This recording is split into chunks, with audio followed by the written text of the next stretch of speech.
with the PMA and Pakistan Physiological Society, Pakistan Association of Pathologists, Azad Jammu Kashmir Medical College, Muzaffarabad, Women Medical College, Abbottabad. So I want to repeat the poetry, Shamal poetry of Dr. Salma Kundi, Professor Salma Kundi. हम तो तन्हा चले थे सुए मंजिल, लोग मिलते गए और काफिला बनता गया. Now we are a big family of so many societies and so many things. In the last year, Dr. Salma Kundi and we only were there to start this webinar, and we are proud that we covered so many things about the COVID, and also dengue, also blood pressure, also research, and also monkeypox and something else. Inshallah, that will be continued forever till our life and after that. And now I will request Professor of Physiology, sir, you can recite the Holy Quran. أعوذ بالله من الشيطان الرجيم بسم الله الرحمن الرحيم إن ربكم الله الذي خلق السماوات والأرض في 6 أيام ثم استوى على العرش يدبر الأمر ما من شفيع إلا من بعد إذنه ذلكم الله ربكم فاعبدوه أفلا تذكرون सदक़ल्लाहुल अज़ीम। तर्जुमा शुरू करता हूँ अल्लाह के नाम से जो निहायत मेहरबान निहायत रहम वाला है। तुम्हारा परवरदिगार तो खुदा ही है जिसने आसमान और ज़मीन 6 दिन में बनाए, फिर अर्श पर कायम हुआ। वही हर एक का इंतज़ाम करता है, कोई उसके पास उसकी इजाज़त हासिल किए बगैर किसी की सिफारिश नहीं कर सकता। यही खुदा तुम्हारा परवरदिगार है, तो उसी की इबादत करो, भला तुम गौर क्यों नहीं करते। सदक़ल्लाहुल अज़ीम। और ये आयत इसलिए ली है, मैं एक छोटा सा बता दूं कि कुरान पाक मजीद में रिसर्च के बारे में 20 मरतबा है, भला तुम गौर क्यों नहीं करते, भला तुम क्यों नहीं सोचते, तहकीक क्यों नहीं करते। तो ये 20 मरतबा है, तो ये इस आयत के भी आखिर में है कि भला तुम गौर क्यों नहीं करते। And that is what this is research. Madam Fatima इसके बारे में डिटेल बताएंगी। Thank you so much professor Rashid Mahmood. Thank you so much professor Rashid Mahmood. आप इस आयत को आज के वेबिनार के साथ कोलैबोरेट करना, मेरा तो कहता हूँ कि अल्लाह की वो किताब हिकमत है, दनाई भी है, इसमें शफा भी है, इसमें सब कुछ है। तो we should follow the Quran and किताब इलाही। Today's objective of today's webinar is that because it is very difficult to start research, and even after completing the research, either an MPhil level, PhD level, FCPS level, or any other institutional level or academic level, then it is very difficult to start writings. And if we do writings, I usually hear Professor of Physiology, Ayub is in front of me. We usually hear the telephones, sir, mera naam, include my name in any paper that is going to you. That is a great sin. So today we requested the continuation of our previous lecture. हम आपको जैसे कुरान पढ़ने के आदाब हैं, नमाज पढ़ने के आदाब हैं, खाना खाने के आदाब हैं, आपके रिलेटिव्स रिश्तेदारों के आदाब हैं, इस तरह रिसर्च के भी कुछ आदाब हैं और इस तरह राइटिंग्स के भी आदाब हैं। आज हम देखेंगे कि हम कहाँ कहाँ पे इसको हमें कमी है कि कहाँ पे शॉर्ट फॉल्स हैं, और हम टीचर्स हैं, we should try our best. Doctor Fatima Jawad, I introduced Dr. Fatima Jawad is my elder sister. She is my teacher. I have learned so many things regarding the research writings as well. Dr. Fatma Jawad is basically diabetician, and basically Dr. Cha is the chief editor of PMA, Pakistan Medical Association Journal. And Pakistan Journal of Pakistan Medical Association is one of the prime and well-known journal of the Pakistan.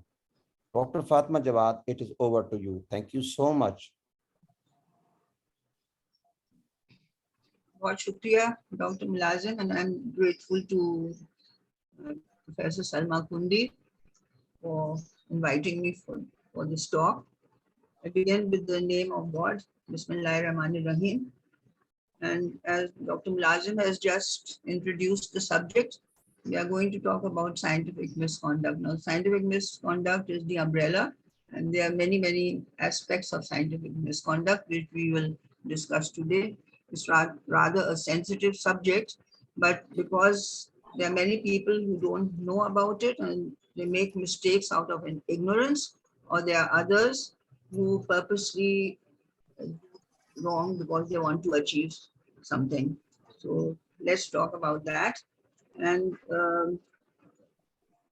it's just a saying by Imam Ali ibn Abu Talib that honesty saves you even if you fear it. We know that honesty in every field of life is necessary because that is only going to save us from all consequences. Now, today's objectives are to understand and to the definition and the term of scientific misconduct and the various ethical responsibilities which the authors have and the reviewers have, and also the editors. I will not discuss the editors here, but what the authors' responsibilities are. And most of you are senior professionals, so you may be reviewers of many of the journals, the national and international journals. We will appreciate the need to follow the rules of publication ethics. They are international rules and they're being followed all over the world. And we have to understand what is research integrity. All this will give us a better knowledge and it will equip us better for solving many problems which we see every day, which we encounter every day. There are two terms, responsible conduct of research and research integrity, RCR and RI as it is called. So we have to understand what is the difference between the two and why are they important. Now, responsible conduct of research. The research is first performed and it has to be conducted with professional responsibility. And these professional responsibilities have been defined by the international and national organizations. Let me tell you what this is. It's the COPE, the ICMJE, the PAMI, and the EASC, and the national ones are called the Higher Education Commission and the PMDC. These have defined all the requirements and they have to be fulfilled by every researcher or every person who's writing the research. This is known as responsible conduct of research. Research integrity is the second quality which is required, and this is that we have to adhere to high moral principles and professional standards. And again, these standards and the principles have been laid down. They are international, they are universal, and they have been laid down by these international agencies and by the government and public and the relevant agencies of our country. So we know what they are, and if we don't know them, we are supposed to know about them before we even start the research. So there are questionable research practices. That is when we violate the traditional ethical values, and people do that. As I told you, it may be out of uh, ignorance, or it may be because they want to do something purposely, they want to do something wrong. And in short, they are called for writing is FFP, or falsification, fabrication, and plagiarism. And you'll see what all these are.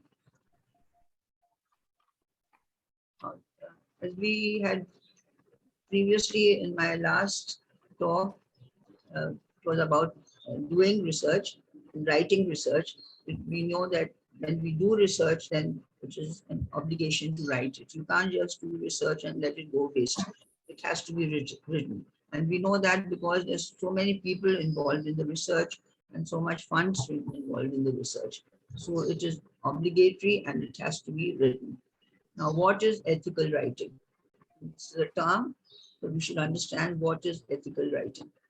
Now, ethical writing means that you have to write honestly, you have to write the original research results which you got out of your work.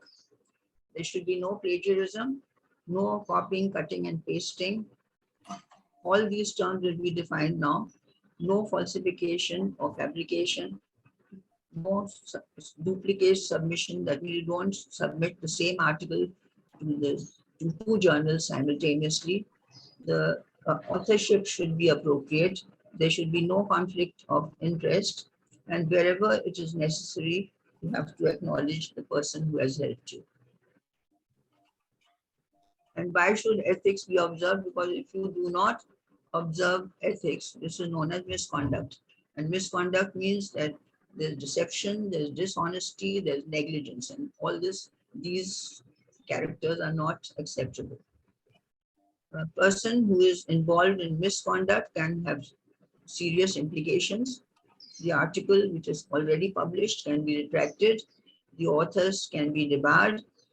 The head of the institution and the medical council will have to be informed about this. And this leads to a barrier in promotion and loss of reputation.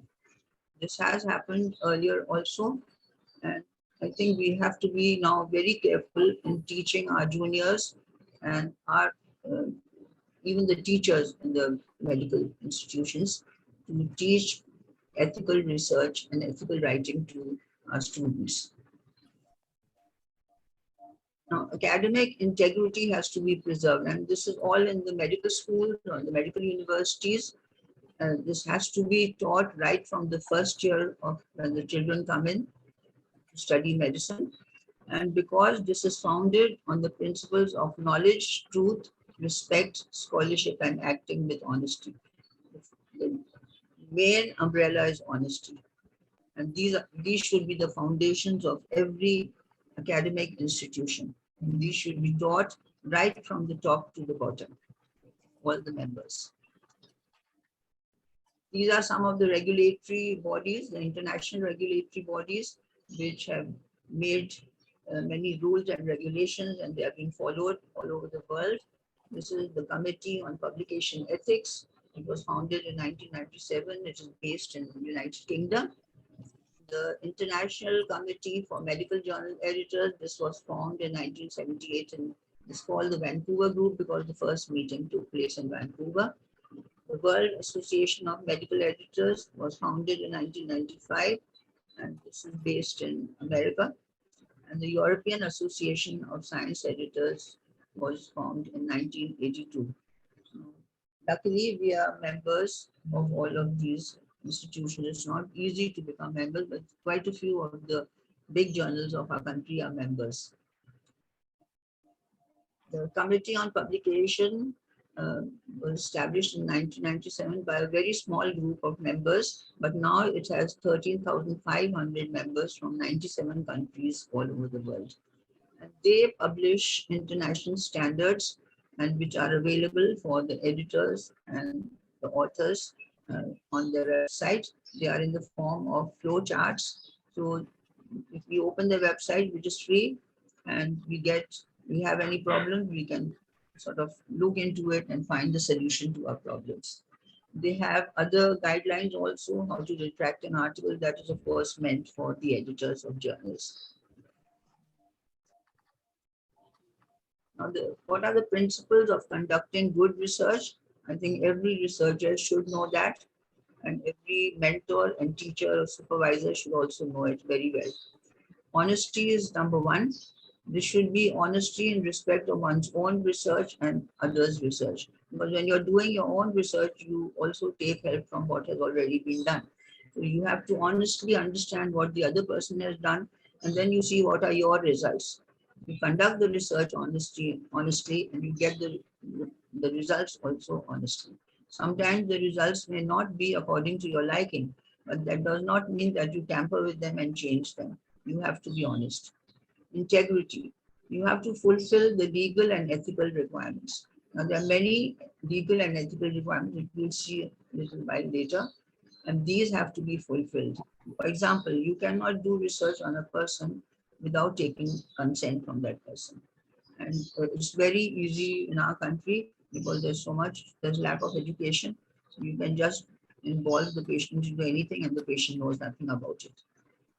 Then there should be cooperation. That means the ideas should be openly exchanged.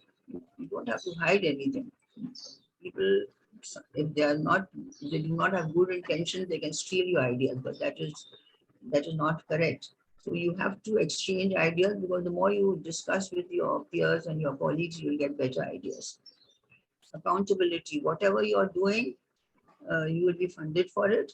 So you are accountable to your employers or to your seniors, leaders, and also the public. The patients who are involved, they are the public. Then you have to be very professional. If you perform research, take help from somebody who has sufficient skills and training to do the job. So this is essential. Secondly, you have to be absolutely sure that all people who are involved in the research are safe. Now, sometimes there are authors who select the unethical path. They do wrongdoings because after doing your research, you have to write it. So there are very few people who really like writing. I mean, I admire Dr. Biladin because he's very good at writing. Most people like what writing does for them. What we see in our daily practice in our journal office, because people want to write because they want to gain a degree, or they have to be promoted, or they want to do an exam. So they write articles. And also some people also want to increase the number of publications in their CV. And very proudly say we have 500 articles to our credit. Others don't like to write because they say when they start writing, they get headaches and backaches, and others say they become erratic. So they want to take a shortcut. And to take a shortcut, then you have to do something wrong. Then there's also the pressure to publish, because if you want to be promoted, you have to have a certain number of articles. If you want to do an exam, your FCPS exam, you have to have certain uh, publications. So there's the pressure. Then many people, they are ignorant of the rules. This is not forgivable, but they say we didn't know this was wrong. There are others who do not want to invest the necessary time or the intellectual resources. They are so busy with their practice that they don't have time. It's not very easy to just write something in 5 minutes. It takes time. And lastly, but unfortunately, this is true, what we have experienced, that the supervisors and mentors are also dishonest. They teach the wrong methods to the students. To the undergraduate students, they'll tell them how to do something wrong and get the article or the research done. Now, we as editors have a lot of responsibility, because all these misconducts which come to us, the articles, we are supposed to take care of them. And secondly, editors are also human beings, so editors are liable to make mistakes and do wrongs also. They can have bias in selection. They can have preferential treatment for friends or colleagues. I mean, if somebody submits an article and is a friend or a colleague or a relative, the editor is not supposed to treat it preferentially. Then sometimes they breach the confidentiality. They tell people, we are not supposed to tell whose article it is, who has written it, and who's going to review it, and what were the comments. And sometimes if there's somebody is not on very good terms, they can also delay the article. So it's not right. It's a very difficult task as an editor to keep yourself absolutely neutral, but then you have to, because you are answerable to God. These are some of the guidelines which were developed in the Second World Conference of Research Integrity in Singapore. This was way back in 2010.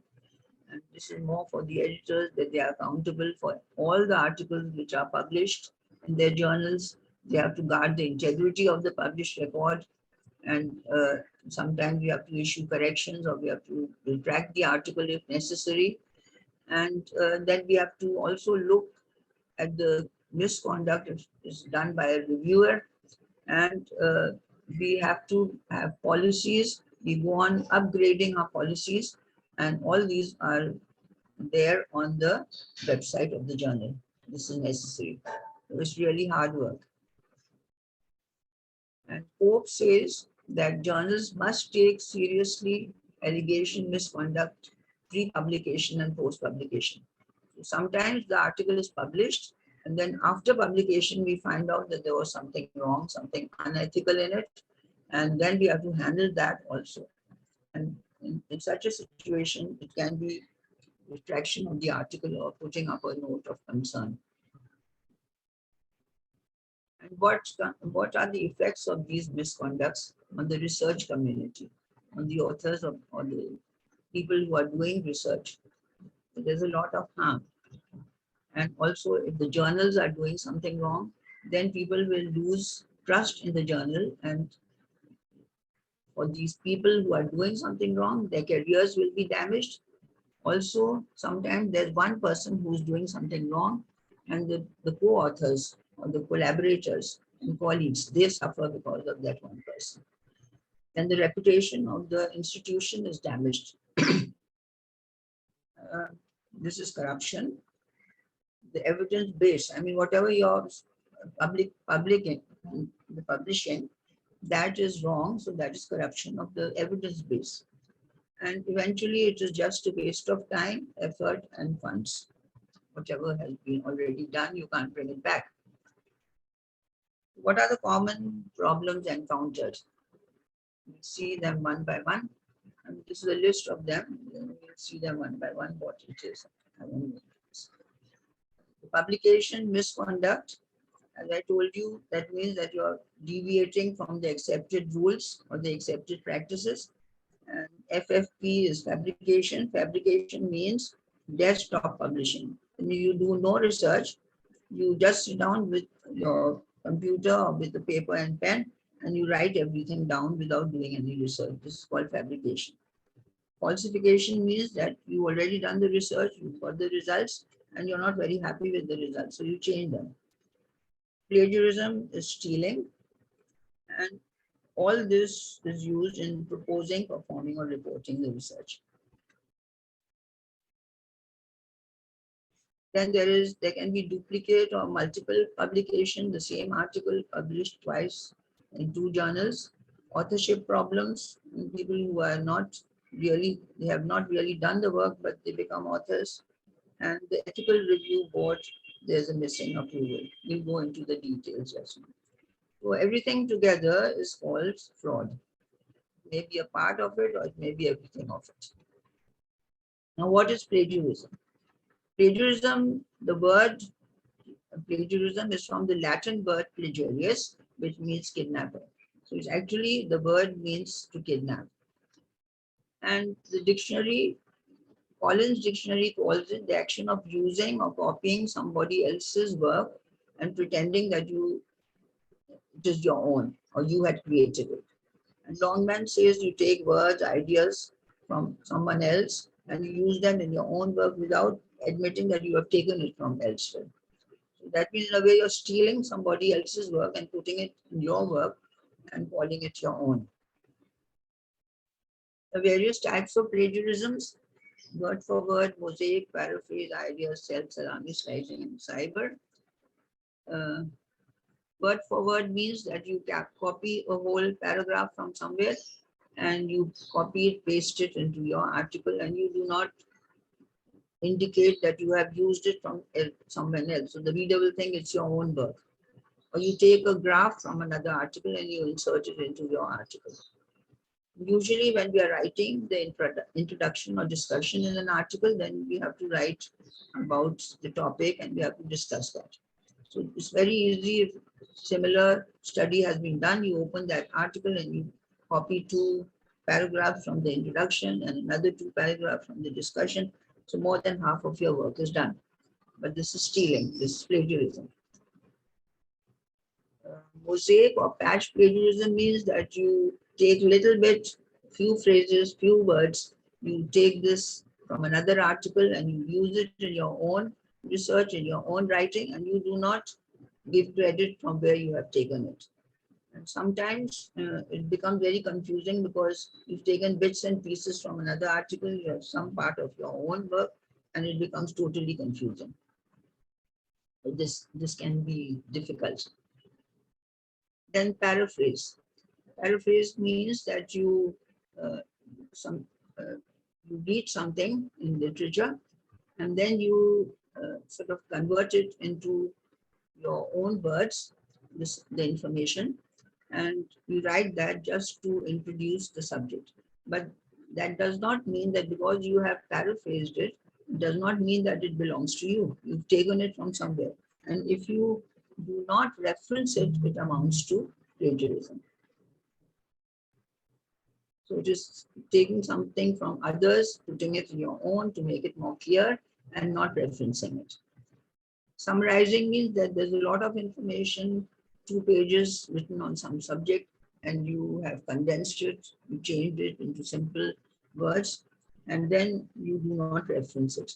So everything, it's just like stealing. You've taken somebody else's work and you put it as your own. So this is again plagiarism. You can steal ideas. There are people who talk aloud, discuss, and you steal the idea. You can steal sentences or paragraphs. Ideas are usually stolen by reviewers because reviewers are reading so many articles, they get good ideas out of them. Again, that is plagiarism or stealing. Self-plagiarism is you already published an article and then you do another article of a similar nature and you use quite a bit of that article's text into your recent article, but you do not reference that article. So that is again self-plagiarism. You've taken your own and you can't say it's mine, like what I want to do. Once it is published, it is not yours. So you have to reference it. Then there's a term known as salami slicing, which means fragmentary publication. Now, when you're doing a research, sometimes you get early results. Maybe after a couple of weeks or so, you get the early results. So people are very clever. They write that down and they publish it as early results. After the whole research is finished, you get the final results and you make a second article out of it. Now, this is one research which has been divided into 2. This is not allowed.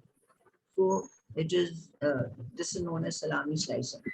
Or what you do is that you have one research and you're using 3 drugs in that.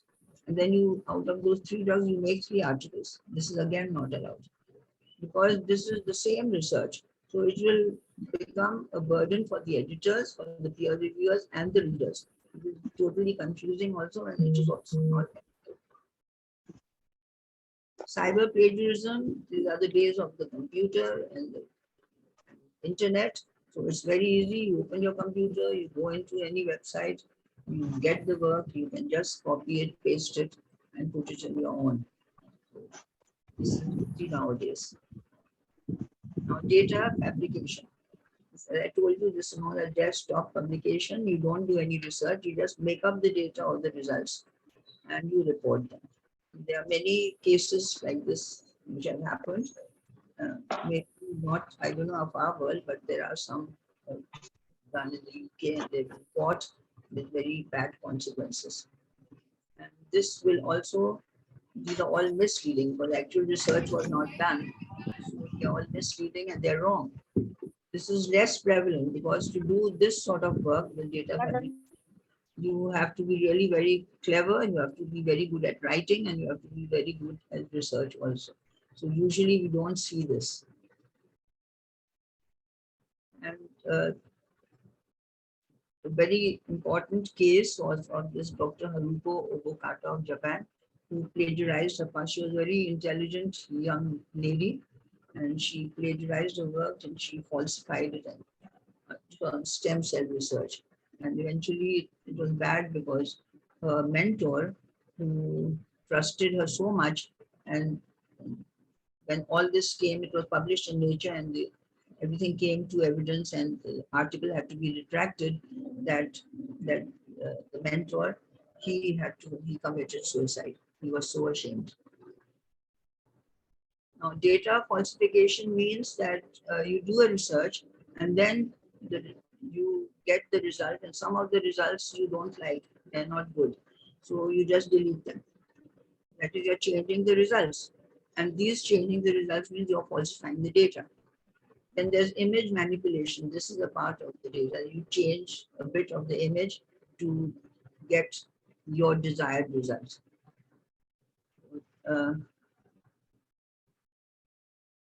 Because it is very easy with the computer, and you can blend photographs, and you have, I mean, if you're good with the computer work, then you can very easily change the images. It gives misleading results. You see here, the original figure is figure A, and this was a histopathology slide where they found that it was negative for squamous intraepithelial carcinoma. But they wanted to give the results that it was positive. So if you see the figure B, which is red, green, and blue colors, they put that in, and they gave the results as positive. So, I mean, it can be caught. It's not very easily, you can't get away with it. But sometimes if you do, it will be published. See here, I mean, this is a joke, but they say that some sort of stem cell or some sort of genetic research was done when they created a bullfrog. I mean, the head is of a bull and the body is that of a frog. Then falsification is that you change the results, you change the data. Some data is missing, you do not put that, you do not admit that. And I mean, sometimes the figures are such, the outliers, that there may be a small figure and then a very large figure. And so you don't want to put that in, so you just remove the large one. So, manipulation of the research results and the data. This is known as falsification. And you do that because you want to get a certain quality of the results. There's some drug which is being used and you want to show that it is very good. So you tamper with the results. And duplicate or redundant publication. Duplicate, that is, you have an article, and what you do is you just make small 1 or 2 words you change in the title, in the abstract, and you take out one name of one author and put another name in it, and you send it to 2 different journals. So this is a duplicate publication, and this is wrong, it's unethical. Most of the journals do not accept duplicate submissions.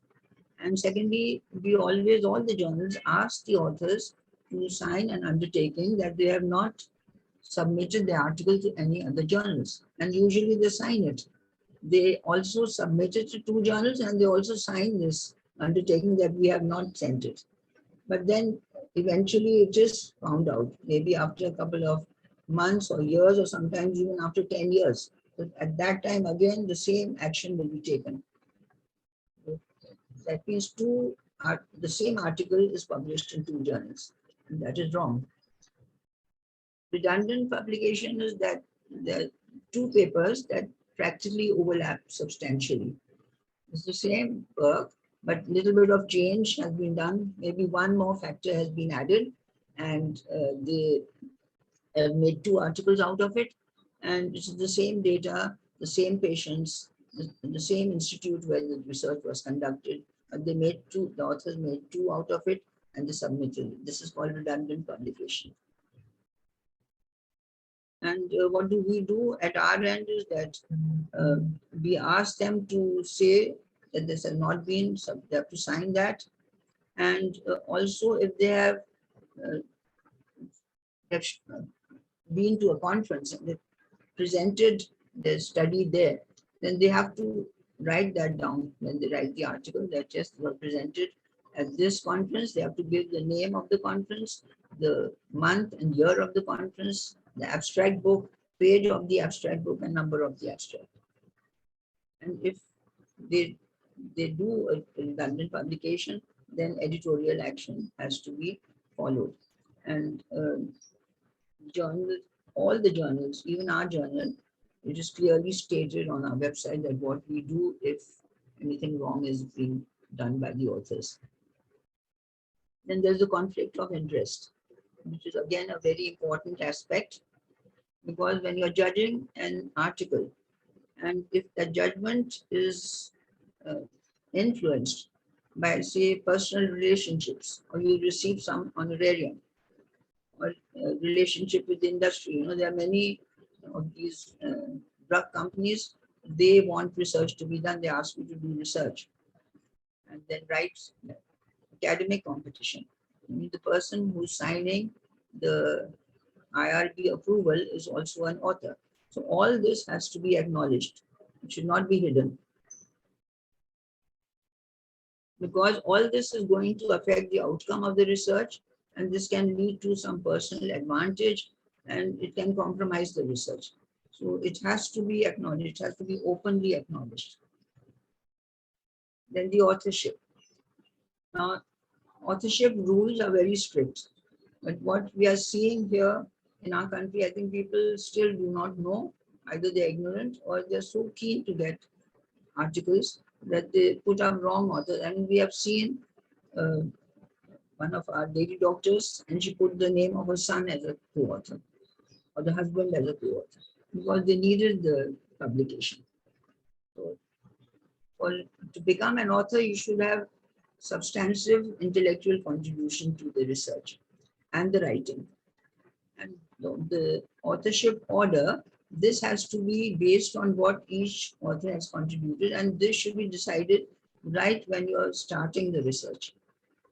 If somebody has just helped you to enter the data into your computer, or you have just collected the data, or you ask somebody to get some articles from the library or photocopy them, these people are not authors. ICMJE rules are very strict about authorship, and there are these 4 rules. I mean, the first one is substantial contribution, right from the conception of the idea, doing the work, acquiring the data, analyzing the data, interpreting it, and drafting the work, revising it, and intellectual content in it, and finally reading the final version of the article which is being submitted for publication. I know in our experience that there are many people, of the co-authors, many co-authors who do not even read the final version. And this is not acceptable. And the last clause is that all these authors, they should be accountable for all aspects of the research and its writing at any time, for the integrity of the work at any time if an investigation is conducted. Now, who should be acknowledged? All those who help in the study. There is no limit for the number of people to be acknowledged. Maybe you asked colleagues to help you in designing the study, you can acknowledge them. Then you ask many of your colleagues from different boards to send you cases, you can acknowledge them. You got some work done in the laboratory, they have to be acknowledged. Or you ask your statistician to help out with the test. Then you ask somebody to type out the article, secretarial help.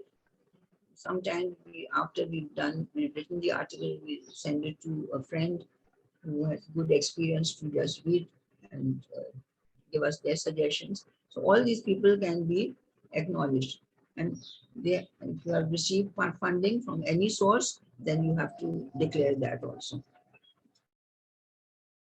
Now, there's a term called ghost authors. Just understand, these are freelance writers who are good at the language, and it is their profession. They charge for it and they'll write an article. They are not even mentioned, no credit is given, and no acknowledgement either. Somebody else has written your article without your being acknowledged because you have paid that person. Now, is it ethical? This is a very controversial issue, because they are a need, especially for countries like ours where everything is being written in English and our language is not English. So And there are other countries also who have difficulty in writing English. So they are paid writers. And for instance, the big personalities, I mean, who writes the speeches for all the prime ministers and the presidents? They never acknowledge it. So it is, I mean, it's a very controversial issue, but what we have said in medical journalism is that if you have used them, then you must acknowledge them. I mean, you paid them, but you must say that they have helped to write it down. And we have most authors or paid writers who uses them most by the industry, the pharmaceuticals, because they have the funds, and researchers who are not very comfortable, they use them, who are short of time, politicians, celebrities, and all, they use them. But ideally, if you're writing an article, if you have got an article held by these people, then they should be acknowledged. And there are many of these people have formed groups like the Author Aid. This is located somewhere in Spain, and they do it for us also. In fact, they are very nice for the Pakistani authors. They have limitations, but they do it for them without charging anything. But they should be acknowledged. It's the author's duty to acknowledge them. The disadvantage of having your article written by somebody else is that sometimes they may not understand clearly what your experiments were or what results did you achieve, because you're only giving them all the data. And sometimes the relevant facts can be diluted, and this can lead to mistakes. And secondly, the opportunity to train your juniors and your students and your PGs, that is taken away. And there should be time for the seniors to train their juniors by making them write. And they write it, and then you have to sit down and correct it and discuss it with them. So now, due to lack of time, this is rarely being done in our medical institutions. There's something known as gift authorship. This is known as unethical bribery. Somebody you include as an author who has not done anything in the research. For example, a junior researcher will add a senior researcher because a senior person is more known. So maybe the journal accepts the article because the senior name is there. And sometimes the senior researcher wants credit. So the junior has done all the work, but because he's senior and he can influence the junior, so he puts his name as the first author. And this is known as gift. There's no accountability. I mean, person who's a gift author knows nothing about the research, so he's not accountable for it. This is wrong. It's unethical. In some institutions, we have seen that the heads of the department, they have to be listed as authors, it's taken as compulsory, although they have not contributed anything to the research. And there is no time or they're not needed, but the name is there. Then sometimes the laboratory people, they want to be included. They've just done the test, what was sent to them, but they want to be included as authors. Again, that is unethical. We have experienced that even vice chancellors of universities have been given gift authorship to gain favors. And then we had to put our foot down and say, remove the name. The supervisors of research students, their name has to go at the end as the last author. But we have experienced that they want to be the first author to get the benefit. So these are all ethical problems and ethical solutions. It's not difficult, but one has to understand, especially the senior members. Then sometimes people do research without getting the approval from the IRB, Institutional Review Board. Now, every institution is supposed to have this institutional review. Any institution which is having research facilities. I think all the medical universities in our country, they are performing research there. Students and their faculty. So they must have an IRB with a minimum of 5 experienced members.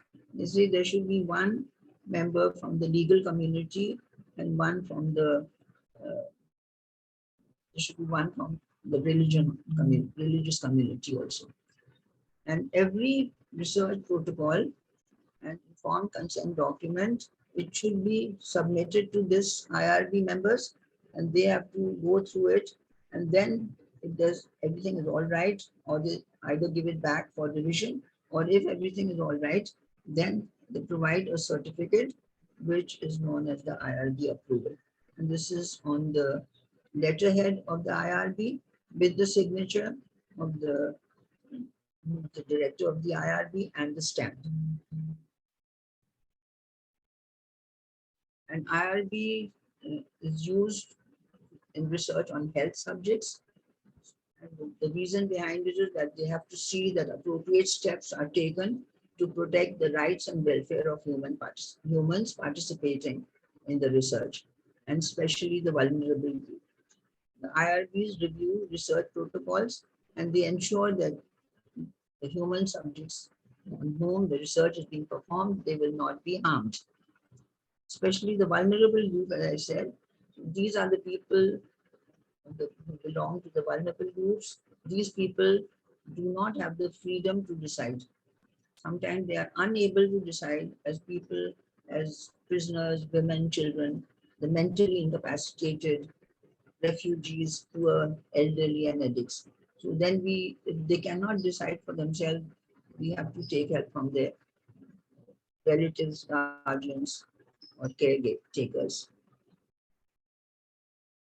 The informed consent on these vulnerable groups they cannot give, then we have to maintain confidentiality and avoid exploitation. It's very easy to exploit these groups. If somebody does something wrong, some of our researchers, or it may be intentional, it may be unintentional, but every wrongdoing has consequences. Misconduct can harm the research community by causing loss of trust if the journals have published it or on the research sector of the university. Careers are damaged, and sometimes the co-authors or the collaborators, they are innocent, but they also suffer the damage. The reputation of the university will be damaged, and corruption of the evidence base. I mean, all what we print or we publish, that is that forms an evidence base for that subject. That gets corrupted. It's a waste of time, effort, and funds.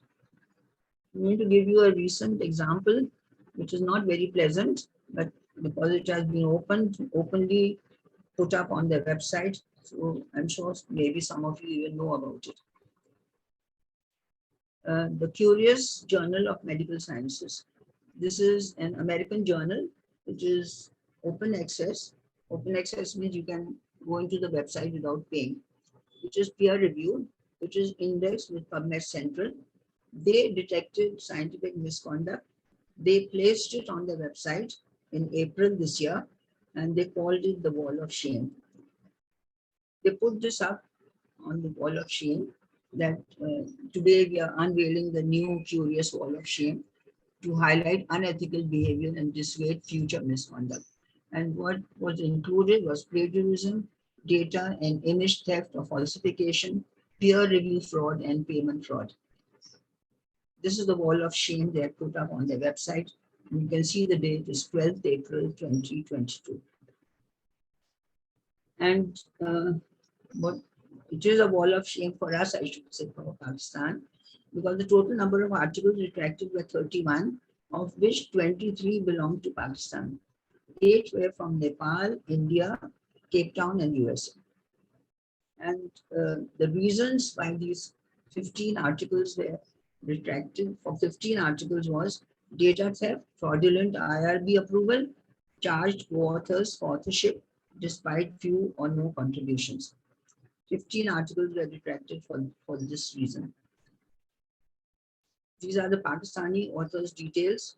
There's one from Peshawar, one from DUHS Karachi, 2 from KEMU Lahore, 2 from Attock, 1 from Sialkot, and 15 from the Indus Hospital, Karachi. And the Wall of Shame had the full names of the authors with photographs and institutions. So I'm not doing anything wrong because this is there on the open website and anybody in the world can have a look at it.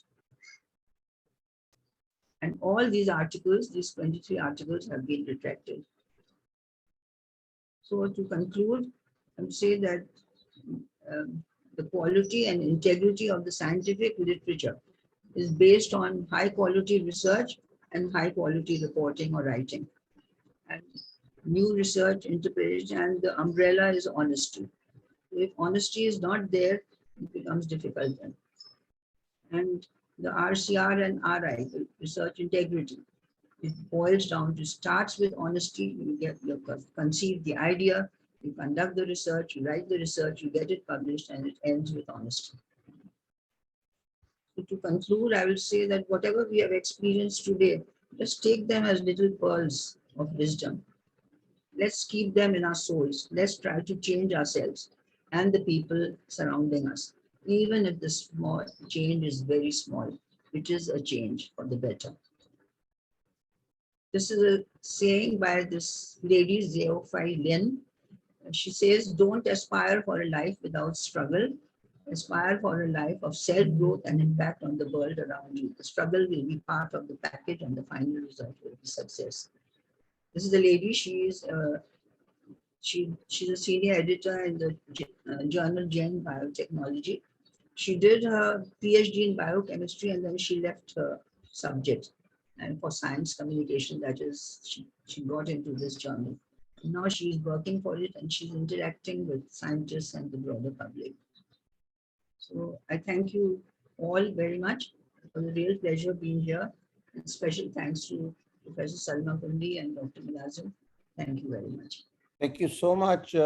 Before I start the question answer, there are few comments. Dr. Fatma Jawad, really, it was a fantastic presentation, and we have to repeat and repeat these things in our lives. And the comment of Dr. Tahira Amjad to everyone, Assalamu alaikum, a topic we need to visit and revisit if we want to produce ethical research, teaching research at the level of right now from first year. It is very promising. See the enthusiasm among them gradually. No doubt, Dr. Tahira, we also agree that we should start. We all agree with your idea. Another comment of Dr. Bushra, please. Yes, we will share. Doctor, another question is on what basis the editorial, madam, this is question from you. Okay. On what basis the editorial board can point out the gift authors or paid the authors by their own, and how we justify the paid authors as an author or an contributor or collaborator under ICMJE rules? Well, we have a submission form, and in that submission form, you have to write down each and every author's contribution, what they have done in the research and in the writing. And then there is a form where they put their name and to which university or which medical college they belong to. They have to, and their position in the faculty or if they are students, and they have to sign that. So when we see the submission form, I think so much of experience has now shown that whatever they said they have done for the article or for the research, we can make out. So for instance, there will be two names who they will write have only did the statistical analysis. Now, if two people have just done the statistical analysis, they have to be acknowledged they are not authors. So this is how we select them. And at least we trust the authors that when they have signed it, then they are honest. But even despite that, sometimes we have to catch them with what is wrong. Thank you very much. Dr. Khala Jawad, you want to ask the question you have raised. Dr. Khala Jawad. Yes, Assalamu alaikum, sir. Assalamu alaikum, ma'am. Ma'am, a very wonderful session. I've learned a lot. Ma'am, I had a question that I'm a little bit confused between salami slicing and if a researcher takes out two publication out of a mixed method study for publication. Is that also right? Or it falls under the category of salami slicing? Sometimes we take out literature review separately and qualitative part and quantitative part separately. How can we do it? Thank you. Well, if you have done the study with the intention of doing the subsections, then you have to acknowledge that. You have to say it right at the start of your writing your article, that this is a part of this large study, and we have published the second part, or the third part will be published elsewhere. People don't do that, they make it as independent research and independent articles. So if it is declared already, we know what it is. There's nothing wrong then. Thank you so much, ma'am. Dr. Rashid Mahmood, you want to ask the question, Dr. Rashid Mahmood? Yes, sir. Thank you very much. Sir, question se pehle, I can see Dr. Gauhar Wajid. He is announced medical educationist. We welcome him. I think probably his first time this webinar. Yes, yes, So Dr. Gauhar yes. Wajid, You have recalled me. I will request him to give the presentation on the professionalism after Eid. So madam मेरा question कह लें या comment कह लें, बहुत सारे institute ऐसे हैं जिसमें तो एक बड़ा अच्छा रिसर्च कल्चर है और रिसर्च होती है, एथिकल रिसर्च होती है, but nowadays in many institutes the administration does not care about that. वो अपनी जो फैकल्टी रिसर्च कर सकती है और जिनको करनी चाहिए वो उनको ऐसे नॉन यूजफुल एक्टिविटीज में लगा देते हैं, टाइम टेबलिंग और इधर उधर की मीटिंग. तो ये कलेक्टिवली हम सब मिलके लाजिम साहब, मैडम शर्मा कुंडी, हम जो स्टेक होल्डर्स हैं, खासकर जो प्रिंसिपल्स हैं, हम खान साहब, एक कल्चर अपने अपने इंस्टीट्यूशन में डेवलप करें कि फैकल्टी, सीनियर फैकल्टी सिर्फ इसलिए नहीं है कि बैठ के बस मीटिंग अटेंड करे और टाइम टेबलिंग करे. एक कल्चर हमने बनाना है ताकि हम रिसर्च की तरफ आए. तो इस पे आप कुछ कमेंट करेंगी कि how to improve that culture? जी, डॉक्टर फातिमा जवाद. आप सही कह रहे हैं कि पहले इंसान को अपना घर सही करना पड़ता है. अब जो हमें तजुर्बा हो रहा है, हम बहुत से मेडिकल इंस्टीट्यूशन, यूनिवर्सिटीज पाकिस्तान में तो हर शहर में मेरे ख्याल से 4 मेडिकल कॉलेजेस भी खुल गए हैं और सब जगह रिसर्च भी ज़रूरी कर दी गई. अब अगर वहाँ के जो सीनियर्स हैं उनको खुद ही कुछ नहीं आता है तो जूनियर्स को क्या सिखाएंगे. यहाँ इतने मेडिकल स्कूल्स हैं या मेडिकल यूनिवर्सिटीज़ हैं जिनके पास IR भी नहीं है. हाउ कैन यू, पहला कदम जो है वो IRB फॉर्मेशन है. IRB है ही नहीं, आप सारे अपने स्टूडेंट्स से और फैकल्टी से रिसर्च कैसे करवा रहे हैं. तो ये चीज़ें तो आप लोग जो सीनियर लोग हैं मेडिकल इंस्टीट्यूशंस में, वाइस चांसलर्स हैं, it is for you to look into this. हम तो we are at the other end, we can only sort of request और advice. Okay. Dr. Suhail Khan Raja is a research team of Azad Jammu Kashmir Medical College, Muzaffarabad. You want to ask the question, Dr. Suhail Raja is the pulmonologist, is the known pulmonologist of the Muzaffarabad. Assalamu alaikum. Thank you, sir, for hosting this informative session, and thank you, Madam Fatma Jawad, for highlighting these important issues and increasing our knowledge. Unfortunately, Pakistan is one of the top countries with the fake research, and your lecture, at least, it has conveyed some important information in this regard. But my question to both of you, Professor Fatma and Sir Mulazam, that this awareness session alone is not enough to stop this, because the research, the genuine research needs funds, and we don't have adequate funds in our undergraduate levels or even postgraduate. Even in the CPSP, the universities they have some grant. So first of all, there should be movement for research support, because Higher Education Commission is getting more than 200 billion rupees budget, but higher medical education is getting negligible amount of funding from the government sources.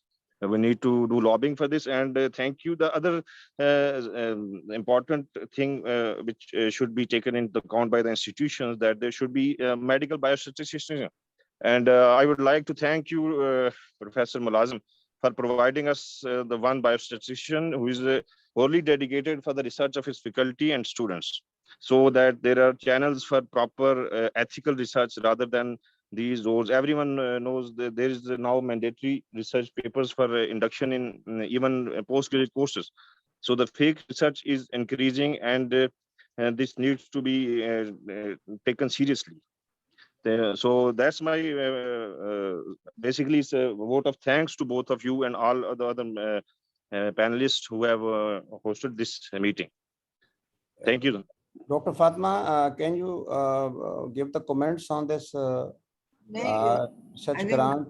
Yes, yes. Doctor Sohail ने बिल्कुल सही कहा है, situation ऐसी ही है और इसमें मतलब मेरे लिए सजेशन देना तो बहुत मुश्किल है, आप लोग इतने सीनियर लोग हैं। I think you all should all get together और कम से कम जो बुनियादी ज़रूरियात हैं वहाँ से तो शुरू करें। हम मतलब हर यूनिवर्सिटी या हर मेडिकल इंस्टीट्यूशन जहाँ रिसर्च हो रही है वहाँ कम से कम 5 तो ऐसे पढ़े लिखे लोग होंगे जो एक IRB बना लें।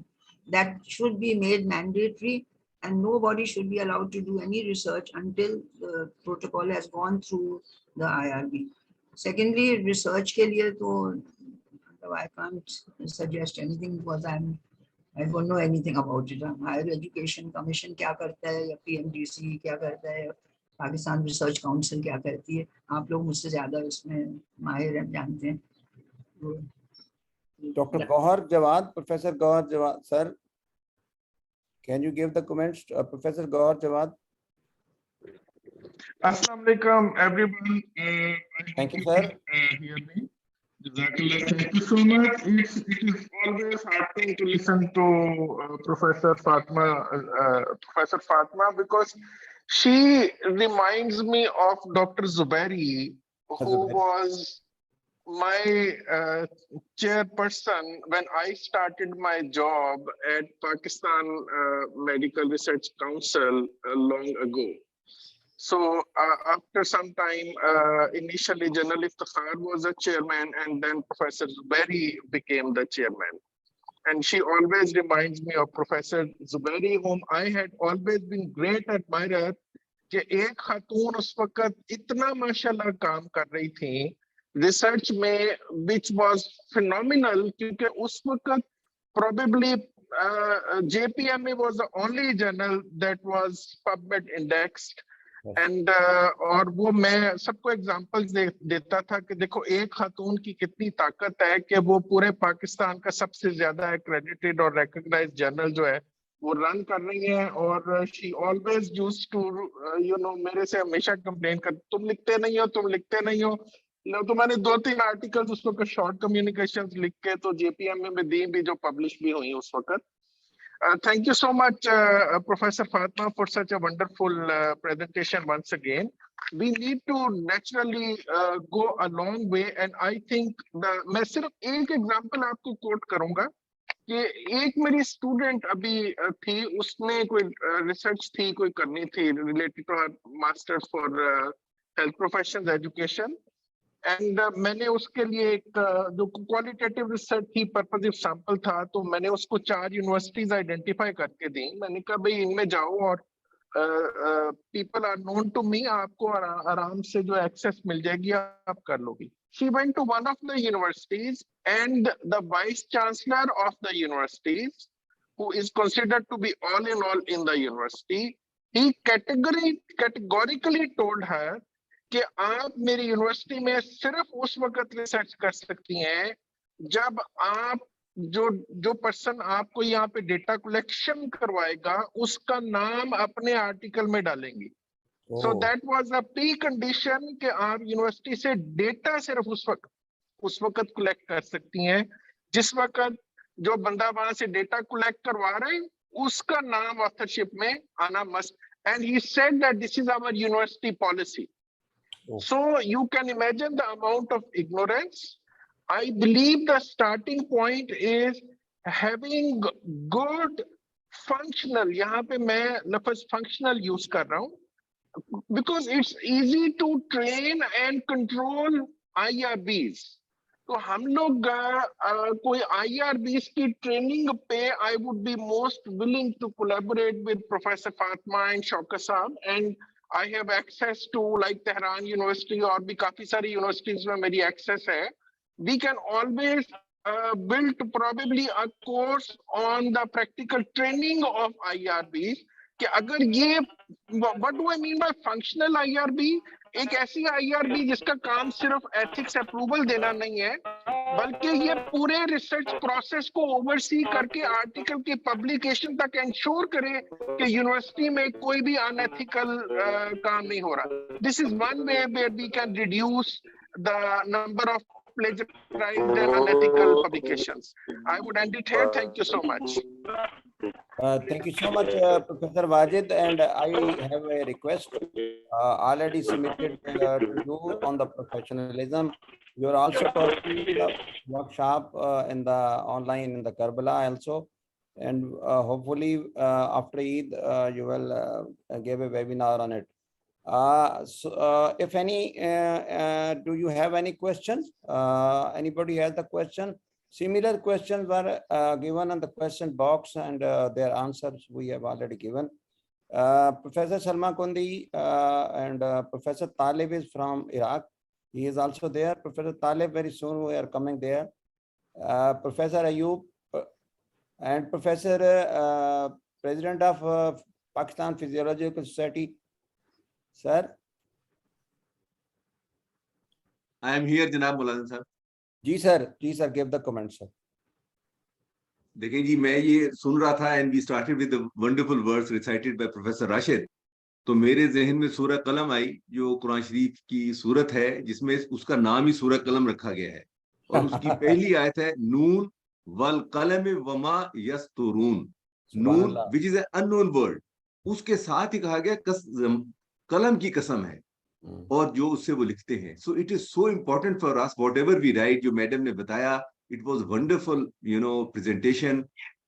तो इसलिए मेरा ख्याल है कि जैसे कहा गया कि we should keep on reminding these things and we keep on requesting professor Fatima Jawad वो हमें हर 3 महीने बाद एक छोटा सा लेक्चर दे दें, ताकि हम अपने जो नीचे हमारे रिसर्च कर रहे हैं, हम कोई रिसर्च कर रहे हैं, अगर गलती करने लगे तो तंबी हो जाए और हम अपने आप को करेक्ट करें. I am really thankful to you Mulazim Saab, Professor Fatima Jawad, Professor Salma Kundi, and all participants. Professor Umar Ali Khan, thank you so much, inshallah. Another thing is that you and me are teacher now. We should start this culture of honesty writing. Honesty should be everywhere in all aspect of life. And we should teach these things to our students in the first year MBBS. And Dr. Bushra Anwar, you have so many questions. I was reading on the question box. Now you can ask the question, Doctor. Ji, Dr. Bushra. Assalamu alaikum. Wa alaikum salam, beta. Okay, so I want to ask something. Is there any commercial IRB in Pakistan? I'm speaking from Canada actually, and when I've come here, I've seen that there are many commercial IRBs in Canada and USA. And I've also mentioned in this chat that 70% of the trials in USA are approved by commercial IRBs.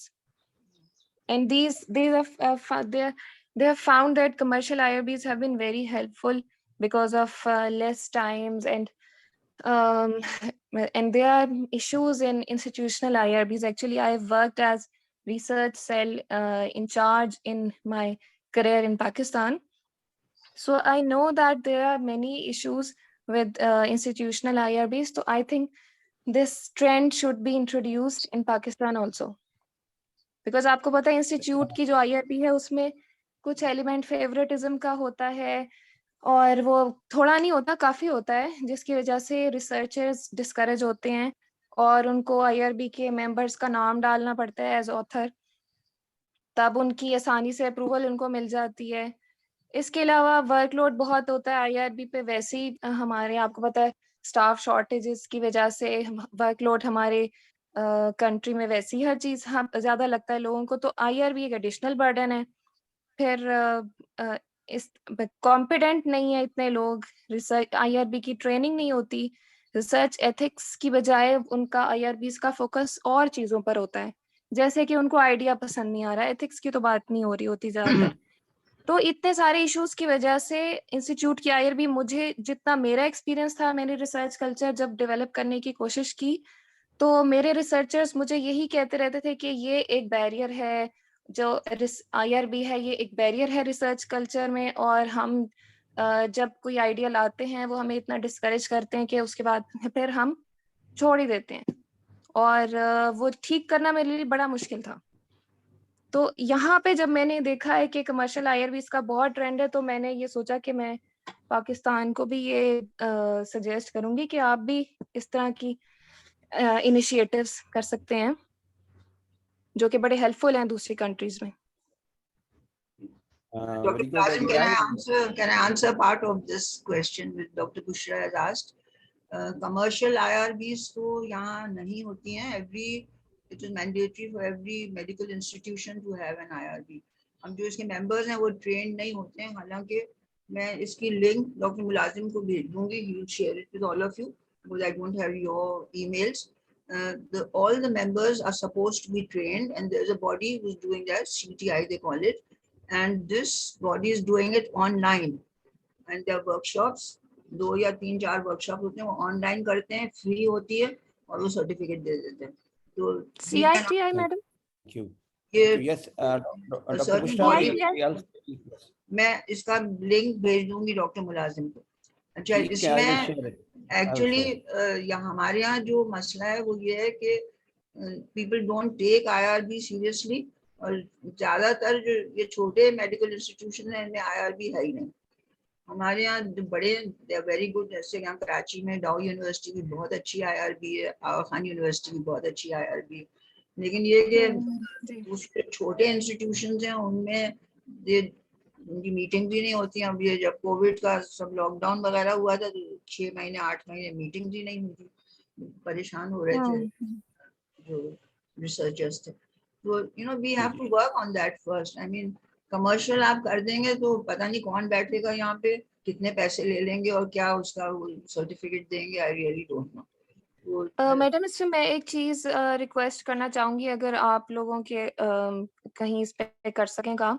ये जो national bioethics committee है ये regulate नहीं करती. इन्होंने guidelines बेशक दी हुई हैं, लेकिन मैंने खुद इनसे पूछा कि आप नोटिफाई करते हैं, रजिस्टर करते हैं? इन्होंने कहा हम रजिस्टर नहीं करते, हम अप्रूवल नहीं देते, हम कोई लाइसेंसिंग नहीं करते, आप सिर्फ हमें नोटिफाई कर दें कि आपकी एक IRB आपके कॉलेज में बन गई है.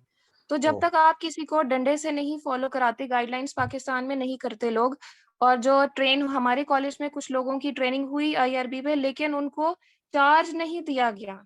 तो ये जो पावर और पोजीशन की गेम है वो इसलिए है क्योंकि PMC ने भी कोई रिसर्च सेल के लिए स्टाफिंग रिक्वायरमेंट्स, कोई क्वालिफिकेशन रिक्वायरमेंट नहीं दी हुई कि कौन IRB चलाए, कौन रिसर्च सेल को हेड करे. तो वहां पे जिसने पावर जिसको मिल गई बस वो कर लेगा, और ज्यादातर सीनियर अथॉरिटीज ये वाली पोजीशंस अज्यूम करती हैं.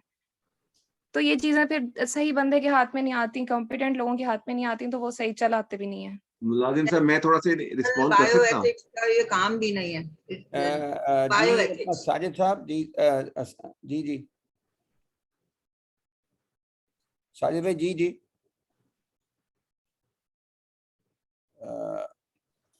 Doctor Ayub, can you comment? Doctor Ayub, professor Ayub. जी सर. अस्सलाम वालेकुम. वालेकुम सलाम sir. You are also chief editor of the journal of physiology and AJKMC journal sir. जी सर. सर एक तो IRC वाली जो बात मैडम ने फरमाया, IRC वाकई एक नेग्लेक्टेड जो है, हर कॉलेज में, हर जगह, हर इंस्टीट्यूशन में होना चाहिए. और उसके सर्टिफिकेट बहुत सारे लोग जो हर समय आर्टिकल सबमिट करते हैं उनके साथ लगे हुए जरूर होते हैं. लेकिन I agree 100% to madam Fatima Jawad कि IRC का काम खाली एक सर्टिफिकेट देना नहीं है कि ये रिसर्च ठीक जा रही है या ये इसमें कोई एथिकल पहलू नहीं है, बल्कि IRC का काम है कि उस रिसर्च को आखिर तक सुपरवाइज करें अप टू पब्लिकेशन लेवल. अभी तक या तो कश्मीर में रिसर्च नहीं हो रही, या फिर बहुत सारे लोग, ज्यादातर लोग जो हैं वो IRC में अपने आर्टिकल और अपने प्रपोजल्स जमा ही नहीं कराते कि उनके को डिस्कस की जाए. तो ये एक और चीज़ है.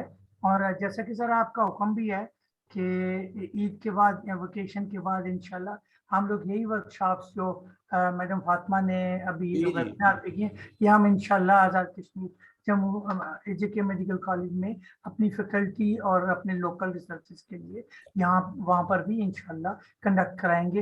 And hope so they approve useful for the research process in the AJK.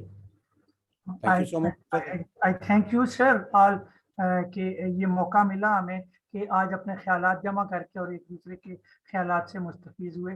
और वाजिद बहुत दूर से बोल रहे हैं, उनको भी मेरी तरफ से सलाम। Thank you so much, Professor Ayub. And Professor Salma Kundi, can you give the concluding remarks?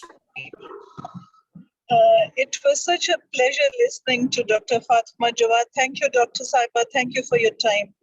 And I take this opportunity of thanking all the participants over here, especially Dr. Mulazim Bukhari Sahab for his moderation, all the panelists, and special thanks to the President of Pakistan Physiological Society, Dr. Umar Saab, who's also the Pro Vice Chancellor of ISRA University.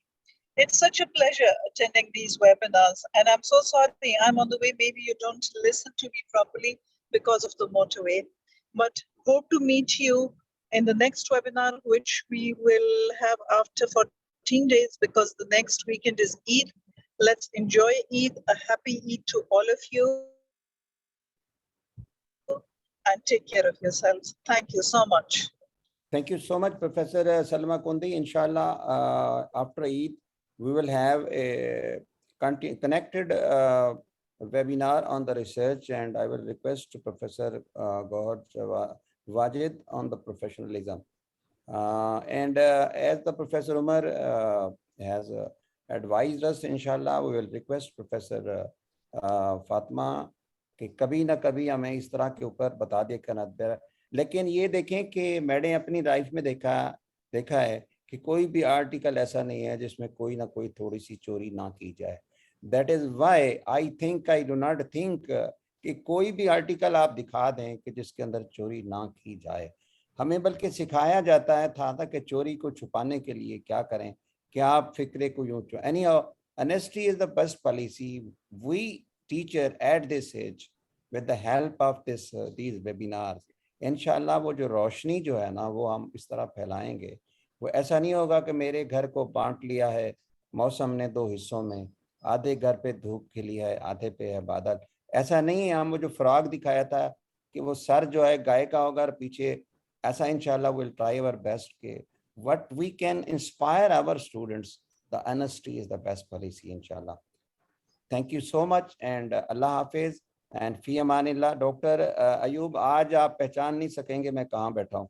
Thank you so much. जी sir, मैं बड़ी देर से note कर रहा हूँ sir, मालूम कर लूंगा इंशाल्लाह। Thank you so much. Thank you so much. Thank you so much, madam. Once again, thank you so much. Allah Taala आपको सेहत दे, आप सबको सेहत दे, और इंशाल्लाह we'll see after. Dr. Gauhar Jawad, thank you so much. Inshallah, we will request. Thank you so much. Thank you so much, sir. Okay, sir. Allah Hafiz, sir. Allah Hafiz, sir. Allah Hafiz.